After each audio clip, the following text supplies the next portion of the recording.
مولانا غلام غوث ہزاروی رحمۃ اللہ علیہ مجاہد ختم نبوت تھے۔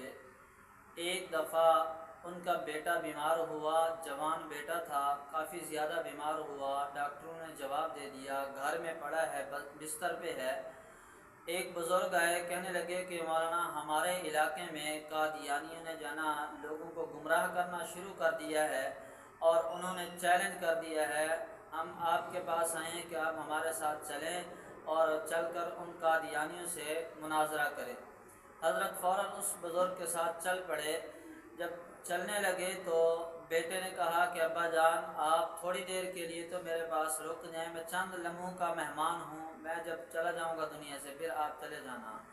لیکن حضرت غلام غوث ہزاروی رحمۃ اللہ علیہ نے جواب میں فرمایا کہ میں محمد صلی اللہ علیہ وآلہ وسلم کے دین کے لیے جا رہا ہوں، لہذا ہماری ملاقات کل قیامت کے دن حوض کوثر پہ ہوگی۔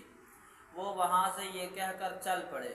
ابھی اسٹیشن پر پہنچے تھے کہ کچھ لوگ پیچھے سے دوڑتے ہوئے آئے اور کہنے لگے کہ حضرت آپ کا بیٹا انتقال کر گیا ہے، آپ جنازہ پڑھا کے پھر چلے جانا۔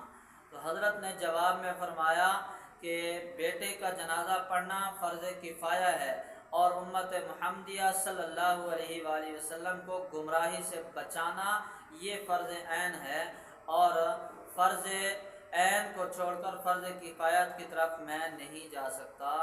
یہ جواب کب ارشاد فرمایا؟ جب انہوں نے بیٹے کے انتقال کی خبر دی تو آنکھوں سے آنسو جاری ہیں اور رو رہے ہیں، لیکن مضبوط لہجے میں یہ جواب دے رہے ہیں کہ میں ختم نبوت کے لیے جا رہا ہوں، امت کو گمراہی سے بچانے کے لیے جا رہا ہوں۔